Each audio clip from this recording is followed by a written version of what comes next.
Communism அப்படின்ற அந்த ஒரு வார்த்தை.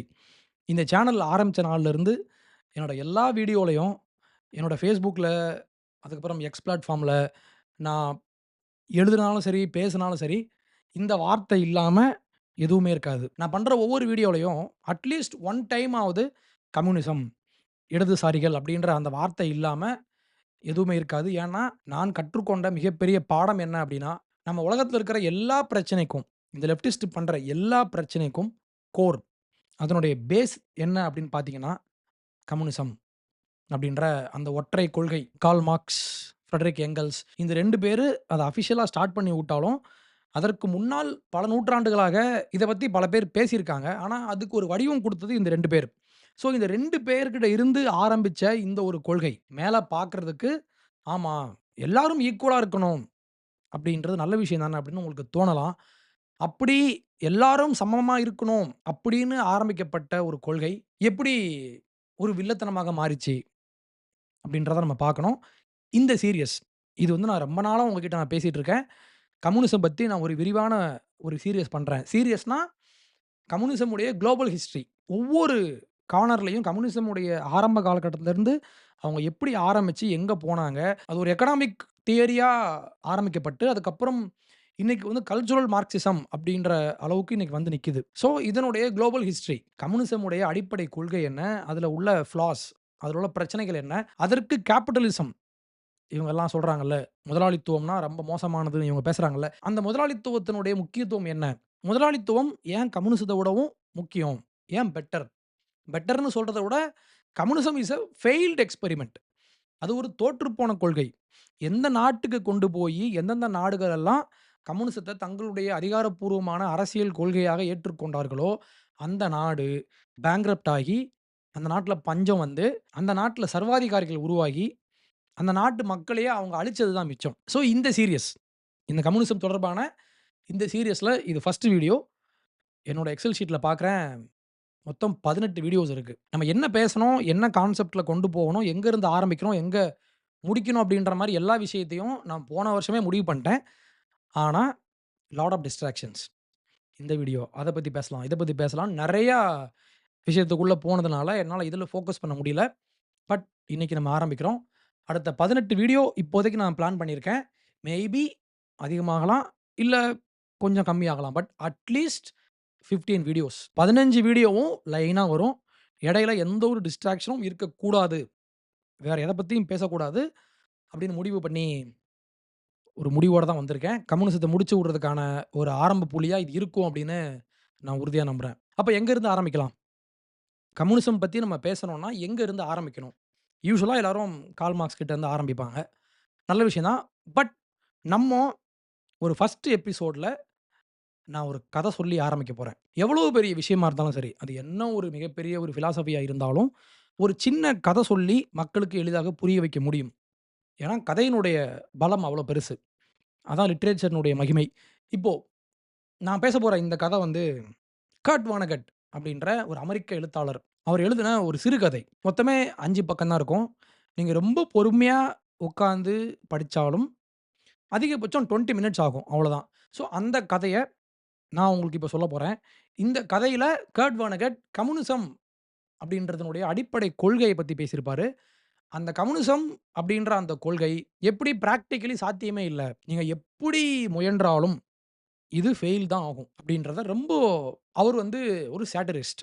ஒரு சாட்டயர். ஒரு பகடி அந்த பாணியில வந்து எழுதியிருப்பாரு. கர்ட் வானகட் நீங்க கேள்விப்பட்டிருக்கலாம். நீங்க ஒருவேள அவரோட பேர கேள்விப்படல அப்படின்னாலும், அட்லீஸ்ட் அவர் எழுதின ஒரு சின்ன நாவல் இருக்கு. அந்த புக்கோட பேர் வந்து ஸ்லாட்டர் ஹவுஸ் 5 அப்படின்ற ஒரு சின்ன நாவல். இதான் அந்த புத்தகம். இது ஒரு 200 பக்கம் இருக்கும். அவ்வளோதான். கடந்த நூற்றாண்டுல வந்த மிக முக்கியமான நாவல்கள் அப்படின்னு நீங்க போய் தேடினீங்கன்னா, அதுல டாப் 100ல கண்டிப்பா இந்த புக் இருக்கும். அந்த அளவு முக்கியமான ஒரு புத்தகம். இது ஒரு டைம் டிராவல், ஆ வார் பத்தி பேசியிருப்பாரு. வேர்ல்ட் வார் பத்தி பேசியிருப்பாரு. அப்சர்ட் பிலாசபி அதெல்லாம் பேசியிருப்பாரு. Philosophy, religion, science fiction, time travel இந்த மாரி நெறைய ஜான்ராஸ வந்து கலந்து வச்சிருப்பாரு இந்த புக்ல. இந்த புக் நீங்க படிச்சீங்கன்னா உங்களுக்கு தெரியும். ரொம்ப ஈஸியான லாங்குவேஜ் தான். ரொம்ப கஷ்டமா, ரொம்ப ஹார்டான அந்த ப்ரோஸ்லலாம் வந்து எழுதியிருக்க மாட்டாரு. ரொம்ப சிம்பிள் இங்கிலீஷ்ல தான் எழுதியிருப்பாரு. இந்த புத்தகத்த எழுதின நம்ம தலைவர் கர்ட் வானகட் தான் இந்த கதைய எழுதியிருக்காரு. இந்த கதையினுடைய பெயர் வந்து ஹாரிசன் பெர்ஜர்சன் அப்படின்ற ஒரு சிறுகதை. அந்த கதைய நான் ஃபர்ஸ்ட்டு உங்களுக்கு சொல்லிர்றேன். அதுக்கப்புறம் அந்த கதை எப்படி கம்யூனிசம் அப்படின்ற ஒரு விஷயம் கூட பொருந்தும் அப்படின்றத நீங்க பார்க்கலாம். உங்களுக்கே தெரியும். நான் அந்த கதைய சொல்றப்பயே உங்களுக்கு தெரியும். நான் யார சொல்றேன் அப்படின்னு சொல்லி you will understand. Kurt Vonnegut, let's go. இந்த கதையினுடைய உலகத்த நான் மொத உங்களுக்கு சொல்லிர்றேன். அவர் உருவாக்கியிருக்கிற அந்த உலகத்துல யாருமே இன்னொருத்தர விட ஸ்மார்ட்டர் கிடையாது. எல்லாருக்குமே ஈக்குவல் இன்டெலிஜென்ஸ். யாருமே இன்னொருத்தர விடவும் ஸ்ட்ராங்கர் கிடையாது. எல்லாருக்குமே பிசிக்கலி ஈக்குவல் ஸ்ட்ரெங்த் தான் இருக்கும். இன்னொன்னு யாருமே இன்னொருத்தர விட அழகு கிடையாது.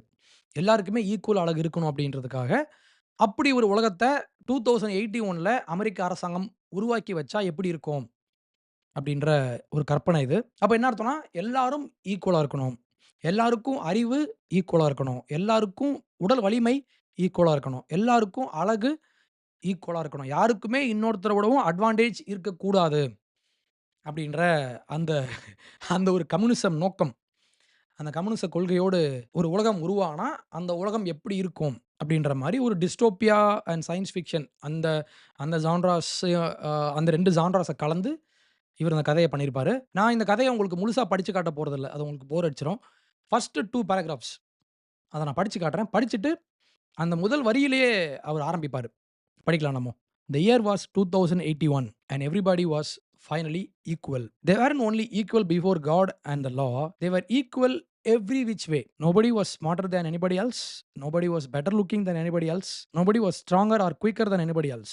All this equality was due to the 211th and 212th and 213th amendments to the Constitution and to the unceasing vigilance of agents of the United States Handicapper General." அமெரிக்க அரசாங்கம் அவங்களுடைய அரசியலமைப்பு சட்டத்திலேயே ஒரு திருத்தம் கொண்டு வந்திருக்காங்க. என்ன திருத்தம் அப்டின்னா, எல்லாரும் ஈக்குவலா இருக்கணும். யாரும் ஒருத்தர விட ஸ்மார்ட்டர் கிடையாது, ஸ்ட்ராங்கர் கிடையாது, அழகுல பெட்டர் லுக்கிங் கிடையாது. அப்படி ஒரு உலகத்த உருவாக்கியாச்சு. யுஎஸ் ஹேண்டிகேப்பர் ஜெனரல் அப்படின்ற ஒரு அமைப்பு. அந்த அமைப்பினுடைய ஏஜென்ட்ஸ் இருக்காங்கல்ல, அவங்க வேலை என்னன்னா, யாருமே இன்னொருத்தரோட பெட்டரா வந்துறக்கூடாது. அந்த ஈக்குவாலிட்டிய நம்ம மெயின்டெயின் பண்ணணும் அப்படின்றதுக்காக அமைக்கப்பட்ட ஏஜென்ட்ஸ். இந்த 2 பேரும் சேர்ந்து ஈக்குவாலிட்டிய கொண்டு வந்துட்டாங்க அப்படின்னு சொல்லி கதைய ஆரம்பிச்சுட்டு நெக்ஸ்ட் ஒண்ணு சொல்லுவாரு பாருங்க. "Some things about living still weren't quite right though. April, for instance, still drove people crazy by not being springtime." இந்த இடத்துல கர்ட் வானகட் ஒரு கிண்டல் பண்ணியிருப்பார். ஒரு கேலி பண்ணியிருப்பார். என்னன்னா, ஈக்குவாலிட்டி கொண்டு வரணும்னு சொல்றீங்க. ஆனா சீசன்ஸ பொறுத்தவரைக்கும் மார்ச்லருந்து மே வரைக்கும் ஸ்ப்ரிங் சீசன் இருக்கும். அதாவது வின்டர் சீசன் முடிஞ்சு, குளிர்காலம் முடிஞ்சு, அதுக்கப்புறம் இந்த ஸ்ப்ரிங் சீசன் ஆரம்பிக்கும். யூசுவலா அது ஏப்ரல்ல பீக்ல வரும். ஆனா சில டைம் ஏப்ரல் மாசம் ஸ்ப்ரிங் டைம் நடக்கிறதில்ல. வின்டர் சீசன் தொடர்ந்துட்டு இருக்கு. அப்ப என்ன அர்த்தம்? ஈக்குவாலிட்டிய உங்களால உருவாக்க முடியாது. இயற்கைய உங்களால கட்டுப்படுத்த முடியாது. ஃபோர்ஸ் பண்ணி எல்லாரும் சமத்துவமா வாழணும் அப்படின்றது நீங்க ஃபோர்ஸ் பண்ணி நீங்க ஒரு விஷயத்த பண்ண நெனச்சீங்கன்னா, அது பண்ண முடியாது. அப்படின்றத அங்க வந்து அவரு கேலி பண்ணியிருப்பாரு. சட்டம் போட்டு நீங்க ஒரு விஷயத்த மாத்துனாலும், இயற்கைய உங்களால மாத்த முடியாது. ஈக்குவாலிட்டி அப்படின்றது இயற்கைக்கு எதிரான விஷயம். இத நான் சொல்லும்போது உங்களுக்கு கேட்கறதுக்கு ஆச்சரியமா இருக்கலாம். ஆனா இவங்க சொல்றது ஈக்குவாலிட்டி கிடையாது. சேம்னஸ். சமத்துவமா இருக்கணும். எல்லாரும் சமமா இருக்கணும் அப்படின்றது கிடையாது. எல்லாரும் ஒண்ணு போல இருக்கணும். அந்த 2க்கும் வித்தியாசங்கள் ரொம்ப, ரொம்ப அதிகம். ஈக்குவாலிட்டி சமத்துவம் அப்டின்னா, எல்லாருக்கும் சமத்துவமான, சமமான வாய்ப்புகள் கொடுக்கப்படணும் அப்டின்றது ஈக்குவாலிட்டி.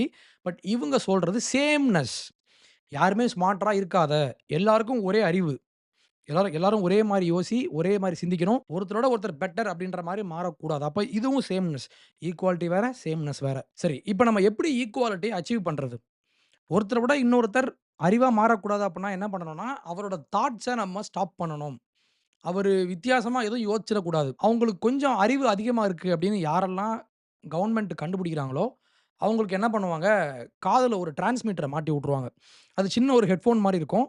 எவ்ரி டைம் அவர் டிஃபரண்டா ஏதாவது ஒண்ணு யோசிச்சாருன்னா, அங்க ஒரு சவுண்ட் கேட்கும். ஏன் அப்படின்னா, அவரோட தாட் ப்ராசஸ வந்து இவங்க ஸ்டாப் பண்றாங்களாம். அந்த சவுண்ட் கேட்டவுனே அவர் யோசிக்கிறத வந்து ஸ்டாப் பண்ருவாரு. யாரெல்லாம் ஸ்ட்ராங்கா இருக்காங்களோ, அவங்களுடைய கழுத்துல ஒரு ராடு மாரி, ஒரு பெரிய ஒரு இரும்பு ராட வந்து இங்க மாட்டி விட்டுருப்பாங்க. அந்த இரும்பு ராட்ல அங்க 2 பை தொங்கும். அந்த பையில என்ன இருக்கும்னா, குருவிய வந்து சுடுறதுக்காக வச்சிருக்கிற அந்த பேட் ஷாட் அப்படின்ற அந்த சின்ன சின்ன இரும்பு குண்டுகள ஒரு பையில கட்டி அங்க வந்து தொங்க விட்டுருப்பாங்க. எதுக்குன்னா, யாரெல்லாம் வீக்கா இருக்காங்களோ, அவங்கள விடவும் இங்க ஸ்ட்ராங்கா இருக்கிறவங்க பெட்டரா மாறக்கூடாது. 2 பேரும் ஈக்குவலா வரணும் அப்டின்றதுக்காக இந்த ஒரு ஏற்பாடு. யாரும் அழகா மாறக்கூடாது அப்டின்றதுக்கு என்ன பண்ணுவாங்கன்னா, சிம்பிள் யாரெல்லாம் அழகா இருக்காங்களோ, அவங்கலாம் வந்து மாஸ்க் போட்டுக்கணும். அவங்களுடைய உண்மையான அழக காட்டக்கூடாது. இப்போ இங்க ஒருத்தங்க அசிங்கமா இருக்காங்க. பிசிக்கலி கொஞ்சம் அட்ராக்டிவா இல்ல அப்டின்னா, அவங்களுக்கும் இவங்களுக்கும் நம்ம எப்படி ஈக்குவாலிட்டிய கொண்டு வர்றது? இவங்க லெவலுக்கு இவங்கள கொண்டு வந்துரு. மாஸ்க் போட்டு அவங்க அழக வந்து மறைச்சிரு அப்டின்றது இன்னொரு ஏற்பாடு. ஜார்ஜ் ஆர்வெல் எழுதின 1984 அப்டின்ற